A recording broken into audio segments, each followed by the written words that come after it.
territoriali ed organismi di sviluppo locale, abbiamo unioni di comuni, in alcuni casi anche dei GAL, attorno a un obiettivo unico che è quello dello sviluppo locale sostenibile. Cerchiamo appunto di aggregare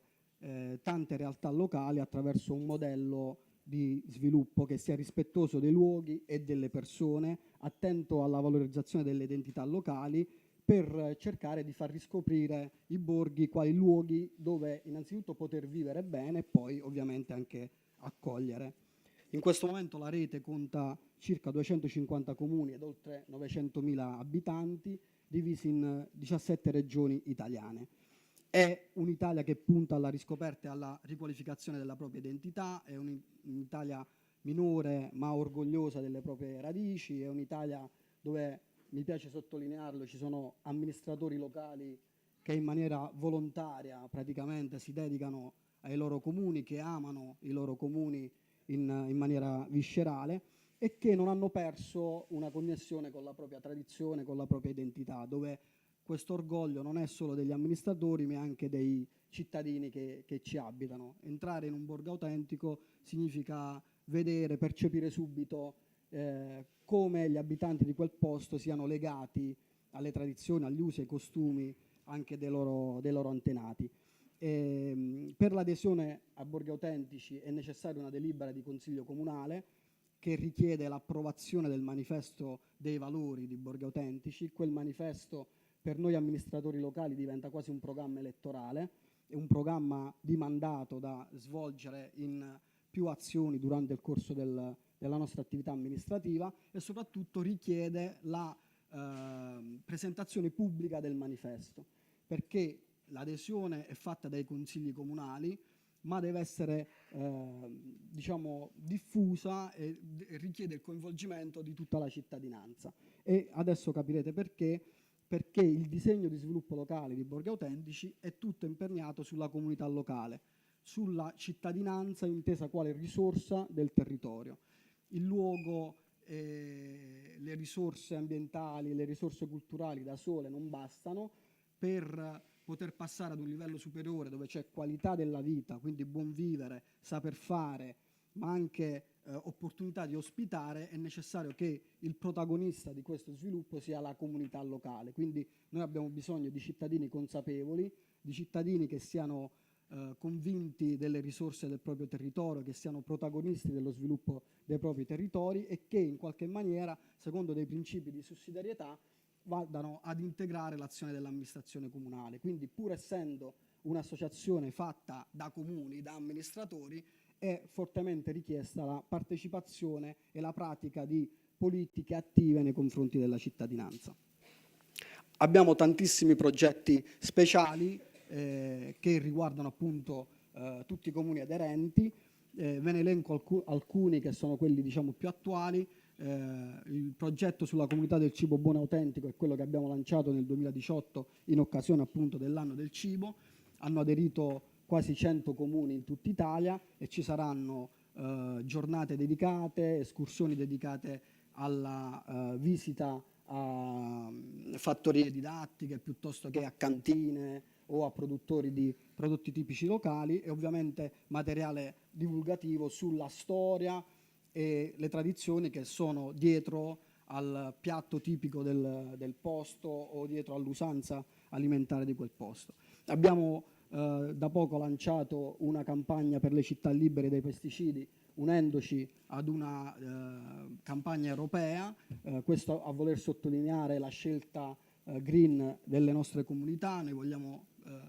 amministrazioni che si impegnino anche in un percorso ecocompatibile a partire dalle piccole cose, a partire anche dalla gestione del verde pubblico. E poi il punto numero 3, a me sta particolarmente a cuore, che è quello che prevede forse in maniera più decisiva il coinvolgimento della cittadinanza, la creazione di cooperative di comunità. Le cooperative di comunità sono cooperative particolari, è richiesto nella mia regione per esempio che siano soci almeno il 7% dei cittadini residenti di quel determinato comune, quindi sono cooperative molto grandi che superano in alcuni casi anche i 200 soci. C'è un grande coinvolgimento della cittadinanza e servono innanzitutto come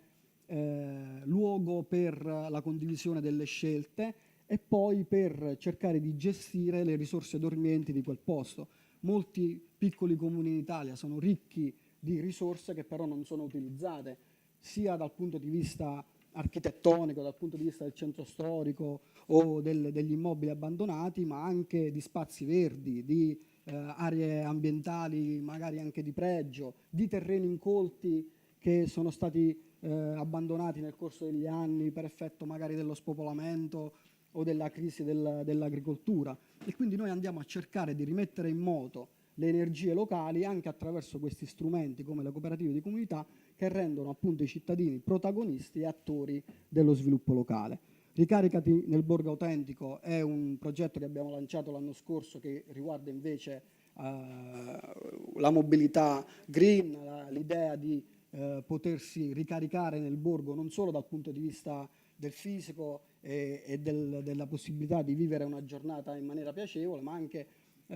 appunto di ricaricare la propria macchina e quindi di andare in un posto dove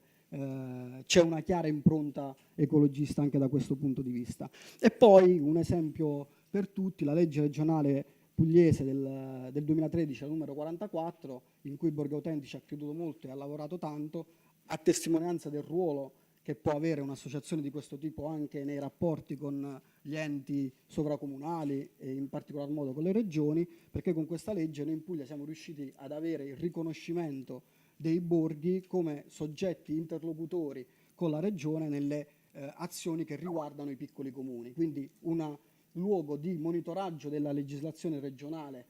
che potrebbe avere degli effetti sui piccoli comuni, ma anche di negoziazione, per esempio per alcuni bandi che prima erano tarati per comuni dai 15.000 abitanti in su, dove i nostri piccoli comuni magari non riuscivano ad essere competitivi. Adesso con questa legge è stato recuperato uno spazio specifico per i piccoli comuni e i borghi in particolare che aderiscono ad associazioni come la nostra. Il progetto, ne ha parlato prima Tonio, più importante dal punto di vista strettamente turistico è quello della comunità ospitale. È un progetto molto ampio che prevede una serie di misure che devono essere adottate sul territorio, che noi abbiamo chiamato orchestra ospitale, perché devono concorrere tutte queste misure per poter realizzare una vera comunità ospitale. Sono 10, e cioè la coalizione locale tra gli operatori, la rete ricettiva diffusa nel centro storico, la casa degli ospiti di cui già avete sentito parlare stamattina, la rete dei ristoranti o delle trattorie a chilometro zero, il cartellone unico degli eventi, quindi un impegno sulla programmazione delle cose da fare durante l'anno, un programma di fruizione del territorio, quindi di escursioni, di visite guidate, di esperienze che si possono fare anche per esempio rispetto alla ruralità dei nostri territori, quindi rispetto alla campagna circostante, un progetto specifico sull'e-commerce che si chiama Prodotti dai Borghi Autentici o Italia Autentica, che prevede appunto la possibilità di promuovere i prodotti del territorio attraverso un portale online, la Bottega dei Sapori, che invece è lo spazio fisico presente nei nostri comuni, può essere anche un semplice corner dove far vedere subito quali sono i prodotti tipici di quel posto, il tutor dell'ospite di cui vi ha parlato Tonio, come dicevo prima, e poi le azioni che il comune deve svolgere per dare impulso a tutta questa attività. Essendo un'associazione di amministratori locali di comuni, è chiaro che il ruolo fondamentale è richiesto all'amministrazione comunale, che oltre all'adesione poi deve impegnarsi a svolgere una serie di attività. I punti di forza di un comune BAI sono tanti, ne ho sintetizzati alcuni. Innanzitutto la possibilità di far parte di un circuito nazionale che per un amministratore locale è molto importante, perché avere la possibilità di confrontarsi, di crescere, di adottare politiche comuni, di far circolare i modelli che funzionano, è voglio dire, una risorsa in più per chi sul territorio è chiamato a dare delle risposte. Avere un tour operator di riferimento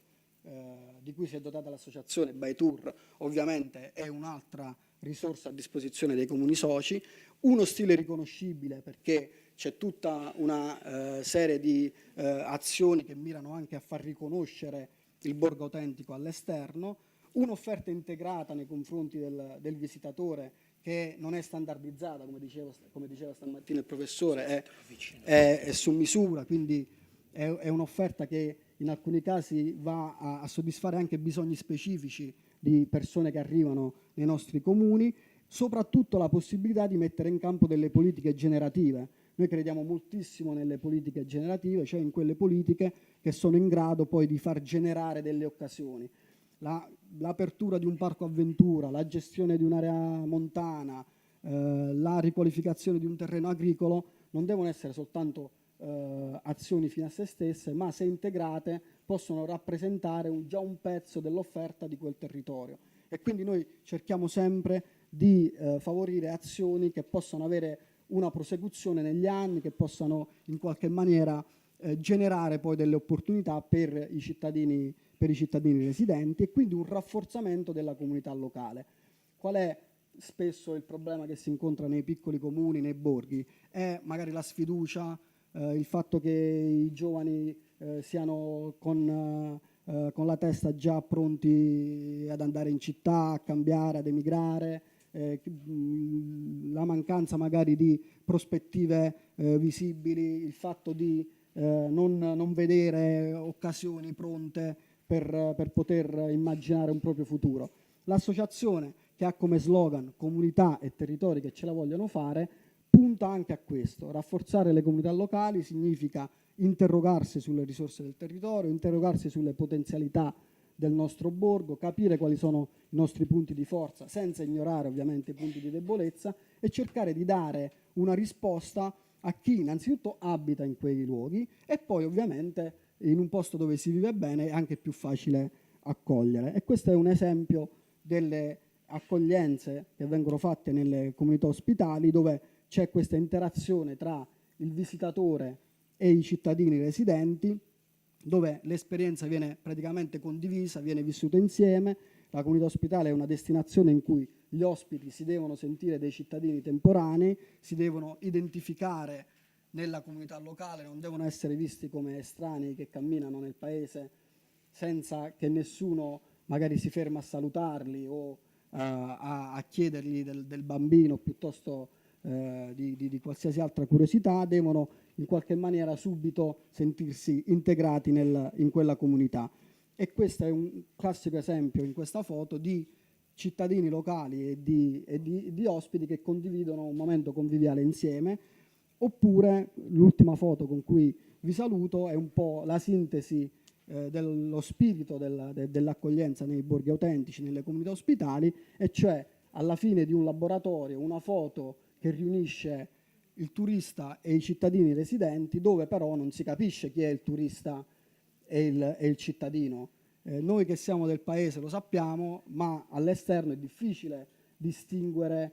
chi è il visitatore, chi è arrivato e chi invece abita in quel posto. Il segreto probabilmente è questo, cioè alla fine dell'esperienza il visitatore deve essere talmente integrato, talmente felice e contento, come si vede da questa foto, che non è più distante, non è più neanche visibilmente diverso dal cittadino residente. Se alla fine dell'esperienza nella comunità ospitale del borgo autentico si può scattare una foto del genere, significa che l'esperienza è andata bene e che siamo riusciti nel nostro intento. Abbiamo cittadini residenti felici e ospiti contenti della loro visita. Grazie. Tourism Call to Action. 7 incontri formativi per la crescita turistica della destinazione Sardegna. Iscriviti su www.aeroportodiolbia.it.